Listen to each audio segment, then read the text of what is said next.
Hey WWE Universe, welcome back to All-in-One, your home for the latest WWE updates, breaking news, and epic match recaps. Don't forget to hit that subscribe button and tap the bell icon. Let's jump right into it. The December edition of SmackDown closed the year with a subtle yet powerful statement about hierarchy, accountability, and character direction. While the show featured in-ring action and ongoing rivalries, one backstage segment quietly carried long-term implications.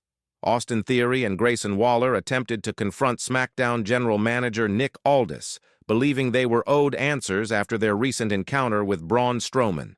What they received instead was a reminder of how WWE power structures truly function. This was not a loud confrontation or a dramatic authority meltdown. It was calm, controlled, and deliberate. In just a few minutes, WWE reinforced Nick Aldis's authority, highlighted A-Town Down Under's lack of leverage, and reshaped audience perception heading into 2025. Sometimes the most effective storytelling happens behind closed doors. The rise and sudden stall of A-Town Down Under. Earlier in 2024, Austin Theory and Grayson Waller appeared to be a tag team on the rise. Winning the WWE Tag Team Championships at WrestleMania 40 positioned them as loud, arrogant heels meant to thrive on attention and controversy. Their chemistry was undeniable, and their confidence suggested long-term plans. However, that momentum faded quickly. Their title reign ended after just 90 days, and every attempt to regain footing fell short. Losses followed them across SmackDown and even into NXT, where challenges for other tag titles ended unsuccessfully. While their personalities remained entertaining, wins stopped coming. Over time, perception shifted. They were no longer dangerous champions, but talkative competitors stuck in place. By December, their frustration had become part of their identity. Confidence. Without credibility. One of the most interesting aspects of A-Town Down Under's current run is how their confidence never disappeared, even as their credibility did. Austin Theory and Grayson Waller continued to speak as if they were top-tier stars, despite mounting evidence to the contrary. WWE storytelling has long punished characters who talk bigger than their results, and this pairing became a textbook example. Their arrogance stopped feeling threatening and began feeling detached from reality. Fans could still laugh at their antics, but they no longer feared them. That distinction matters in wrestling. Confidence without consequence becomes noise. By late 2024, Theory and Waller were operating in a strange space where they believed their own hype far more than the audience or management did, setting the stage for an inevitable reckoning. Braun Strowman as the brutal reality check. The December 20th episode of SmackDown delivered the wake-up call A-Town Down Under didn't want but desperately needed. Braun Strowman didn't engage them in a competitive contest. He dismantled them. Grayson Waller's hand was stomped, and Austin Theory was thrown around effortlessly. The match wasn't about victory or defeat. It was about hierarchy. Strowman exists in WWE as a measuring stick for toughness, and when Theory and Waller stepped into his orbit, they were exposed. This wasn't unfair booking or bad luck. It was storytelling clarity. Monsters don't negotiate. They dominate.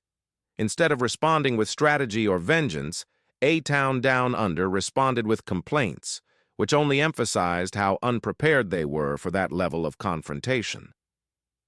Choosing the wrong response. Following their destruction at the hands of Braun Strowman, Austin Theory and Grayson Waller made a crucial mistake. Rather than plotting revenge or adapting their approach, they chose to complain. Marching into Nick Aldis's office signaled weakness more than frustration. In their minds, they were victims of injustice. In reality, they were competitors upset by consequences. Wrestling logic rarely rewards that mindset. Authority figures exist to facilitate competition, not shield performers from it. Their decision to seek sympathy instead of retribution framed them as entitled rather than hungry. That framing shaped everything that followed. WWE storytelling often hinges on how characters respond to adversity, and in this case, Theory and Waller's response revealed more about their limitations than Braun Strowman ever could. The invoice that exposed the delusion. Grayson Waller, presenting an invoice for damages, crossed the segment from amusing into revealing. On the surface, it was classic heel humor, petty, obnoxious, and self-serving. Underneath, it exposed how disconnected A-Town Down Under had become from wrestling reality. Seeking compensation for a beating in a sanctioned environment contradicts the toughness expected of competitors. It reframed them as performers unwilling to accept risk. WWE has always rewarded those who fight through adversity, not those who document it. That single prop told the entire story. They didn't want to fight. They wanted protection.